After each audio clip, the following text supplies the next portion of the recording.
Dans l'épisode précédent, je vous ai présenté les LPWA de façon assez générale, en vous expliquant qu'on avait deux technologies, Sigfox et LoRaWAN, dont on allait pouvoir parler sur ce sujet.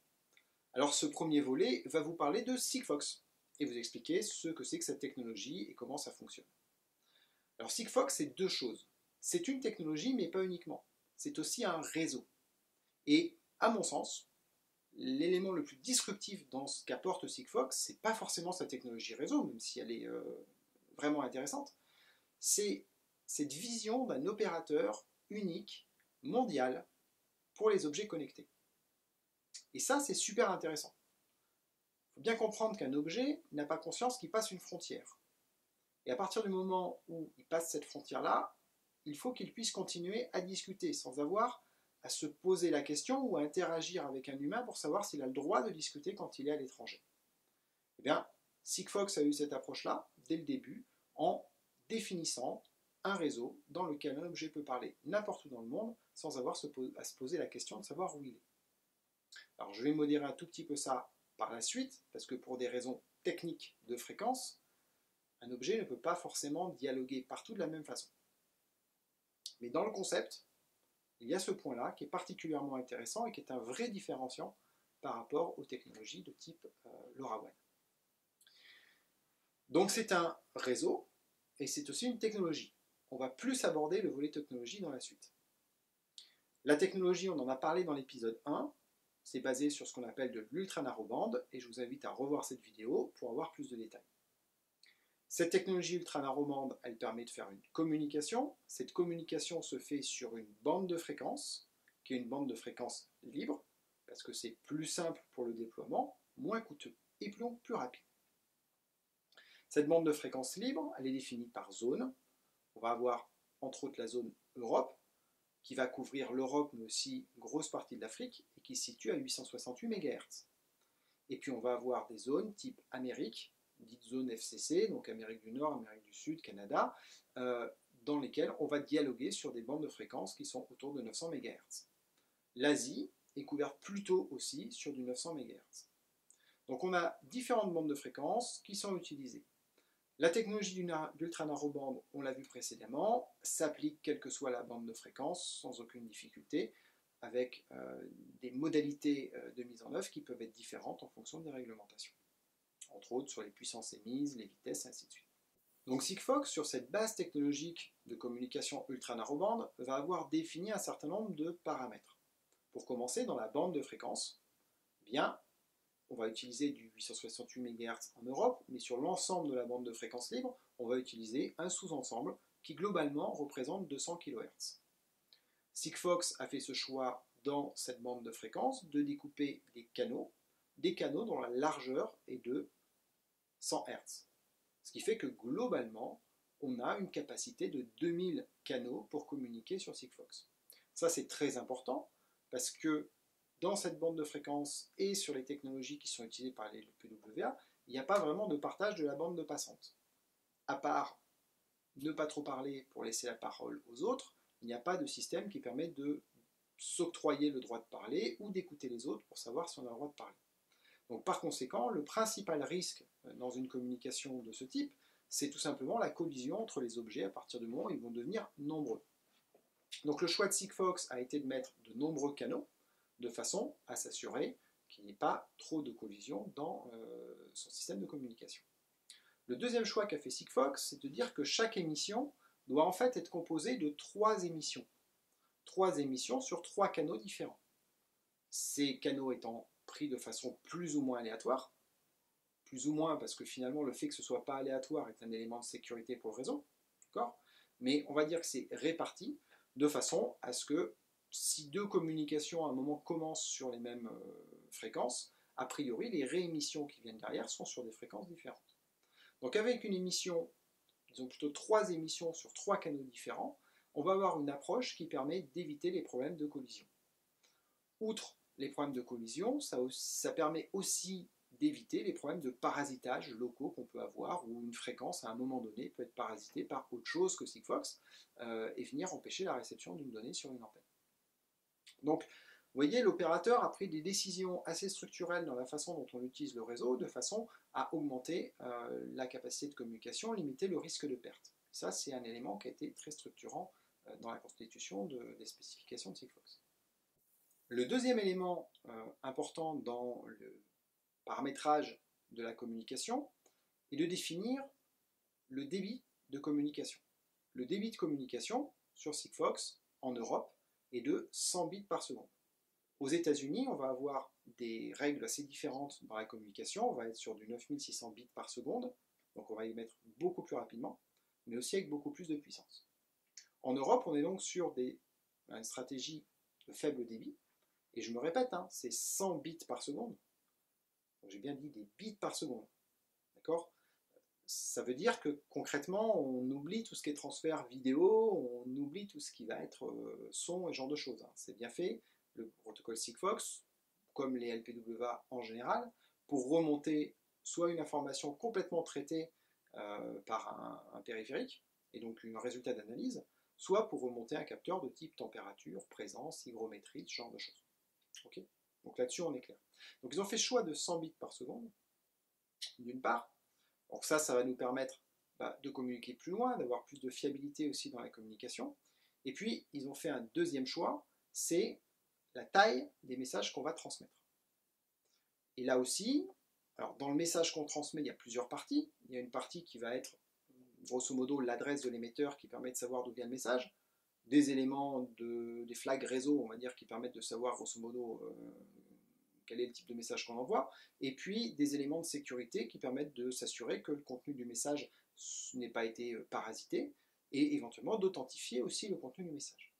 Okay, donc ça, c'est une trame, grosso modo, Sigfox. Et dans cette trame-là, il y a une partie qui est définie par Sigfox, mais qui contient les données utilisateurs. Donc c'est la partie qui est libre, où on peut mettre ce que l'on a envie de mettre. Et cette partie-là, c'est ce qu'on appelle la payload, et cette payload, il a été défini par le réseau qu'elle ferait 12 octets. Et 12 octets, c'est son maximum. On peut mettre moins de données, on peut faire des trames plus petites avec 8 octets, on peut faire des trames plus petites avec 4, on peut faire des trames avec un seul bit, potentiellement. Mais par contre, si on fait une trame de 11 octets, en fait, elle fera 12 octets avec un 0 à la fin. Voilà. Grosso modo, c'est ce qu'il faut avoir en tête. Donc on a des tailles qui sont définies, on a une vitesse qui est définie, et donc ça, quelque part, ça nous donne un temps d'émission qui lui aussi est défini. Et comme on sait qu'on a 3 réémissions, globalement, on a un temps d'une trame Sigfox qui est connu par avance et qui est une constante. Alors cette constante, elle vaut à peu près 6 secondes et quelques, entre 6 et 7 secondes, d'accord ? Et elle est très importante, puisque comme on l'a vu dans l'épisode 2, il y a sur les bandes de fréquences partagées ce qu'on appelle le duty cycle, c'est-à-dire le fait de respecter le temps de parole aux autres, donc le fait de ne parler que 1% du temps, et donc se taire 99% du temps. Et donc à partir du moment où vous savez que votre émission, et chaque émission va durer à peu près 6 secondes, et vous savez que vous devez vous taire grosso modo les 10 minutes suivantes. Alors il y a plusieurs approches pour respecter ce duty cycle, vous reviendrez à l'épisode pour avoir les détails, mais grosso modo, ces 1% s'expriment sur 1 heure. Donc, ce qui veut dire que je peux émettre par heure 6 messages en communication Sigfox, un message toutes les 10 minutes, ou éventuellement 6 messages les uns derrière les autres, et puis ensuite ne rien dire pendant le reste de l'heure qui s'écoule. Voilà. Donc, c'est assez structurant d'avoir fait ça, parce que ça veut dire que globalement par jour, vous pouvez au maximum émettre 140 messages en respectant le duty cycle. Et donc, vous pouvez comprendre pourquoi, d'un point de vue opérateur, et on revient à l'opérateur, Sigfox va offrir une offre de communication qui limite le nombre de messages que peut envoyer un device à 140 messages par jour. On peut prendre des offres avec moins de messages, ça existe, c'est moins cher, mais au maximum, on va être sur 140 messages, on ne pourra pas demander plus de messages, pas que ce soit la volonté de l'opérateur, mais que ce soit une règle qui est liée à la réglementation ETSI qui impose le duty cycle. Ouais, mais alors, si mes trames, elles sont plus petites et qu'elles font simplement, on va dire, 8 octets, je pourrais peut-être en émettre une de plus, quoi. Alors ça, c'est vrai. le duty cycle, de la façon dont il fonctionne aujourd'hui et l'implémentation Sigfox, elle est un peu limitative. Parce qu'en réalité, si on fait des trames qui sont plus petites, on parle moins longtemps, et donc on économise un peu du duty cycle. Alors c'est vrai, mais en même temps c'est assez marginal. Parce que comme je vous l'ai dit, dans la trame, il y a l'adresse de l'émetteur, il y a des infos du réseau, il y a la partie sécurité, il y a le CRC, et puis il reste un petit bout qui est le payload, quoi, en gros. Donc on peut réduire le payload de 50%, mais au final, sur le global du message, on va gagner de l'ordre de 10%. Donc déjà, le gain, il n'est pas énorme. En fait, si on voulait vraiment gagner quelque chose, on pourrait jouer sur la qualité. Et on pourrait dire qu'au lieu d'émettre 3 fois le message, pour être sûr qu'il arrive, je pourrais me contenter de l'émettre qu'une seule fois. Ça peut avoir du sens, surtout si on se dit que la donnée qu'on transfère, à la limite, si elle est perdue, c'est pas grave qu'elle soit perdue parce qu'il y a une valeur nouvelle mise à jour qui viendra après. Donc ça pourrait être un choix et c'est peut-être des évolutions qui vont arriver sur le réseau. Mais pour démarrer, Sigfox a voulu faire quelque chose de simple et de fiable. Et je reviens là-dessus parce que je pense que c'est un point important à comprendre dans la stratégie de Sigfox depuis toujours en tant qu'opérateur, pour le coup, qui est d'offrir quelque chose qui va fonctionner de façon qualitative et de façon simple. Et donc, le choix des paramètres dont je parle en ce moment sont faits par rapport à cette vision-là. Donc le meilleur moyen d'avoir quelque chose de simple et qui marche bien, c'est qu'il n'y ait pas trop de paramètres et que dans ces paramètres qui sont choisis, on aille retenir les éléments qui vont faire quelque chose qui soit le plus fiable possible. Tout ça, c'est un compromis. Pourquoi 3 et pourquoi pas 4? Pourquoi 3 et pourquoi pas 2? C'est de la statistique et 3 est le compromis qui semblait le plus intéressant. Du coup, ça nous amène à du 140 et voilà. Alors moi, dans mon expérience de concepteur d'objets, globalement, je suis rarement ennuyé par le manque de points. Voilà, 140, c'est quelque chose avec lequel on fait beaucoup de choses, on va faire beaucoup de use cases. On ne fera pas tout, mais on fera beaucoup. Bon, bien sûr, si je vous dis 140 messages par jour et que je vous dis que c'est lié au duty cycle, et que vous avez bien vu la vidéo précédente sur le sujet, vous vous dites qu'il y a un problème. Le duty cycle, c'est à la maille heure, et Sigfox implémente à la maille jour. Oui. Bah oui. Et donc, c'est la responsabilité du développeur que d'aller gérer ça. En fait, le développeur qui fait son application doit gérer le fait qu'il respecte le duty cycle, c'est-à-dire un maximum de 6 messages dans l'heure. Voilà. Et après, Sigfox, lui, s'assure et vous fait un abonnement pour que vous soyez sur 140 messages par jour. Voilà. Bon, maintenant, ils m'ont jamais tapé dessus quand j'ai explosé le duty cycle. C'est pas bien. Et ça m'est arrivé. Et c'était une erreur. D'accord? Et ça, c'est un truc, si vous faites des devices, pensez au moment où la batterie, elle se décharge complètement. Parce que là, votre device, il reboot et s'il communique juste après le boot, il peut envoyer beaucoup de messages. Voilà. Bon, vous le trouvez vite, ce problème-là, mais voilà, c'est ce qu'il faut comprendre, hein, c'est que c'est un aspect réglementaire et légal, à chacun de le respecter, et c'est pas de la responsabilité de Sigfox que de jeter vos messages ou autre chose, parce que de toute façon, à partir du moment où votre objet a émis, il a émis et le mal est fait. Voilà. Ça, c'est juste pour bien comprendre le concept, et c'est pas un appel à ne pas respecter la réglementation, parce que quand vous ne respectez pas la réglementation, en fait, vous pourrissez le spectre et vous empêchez les autres de parler, et les autres, quelque part, c'est vous aussi, donc si tout le monde le fait, ça ne marche plus. Donc c'est quand même très important de respecter ça. Voilà.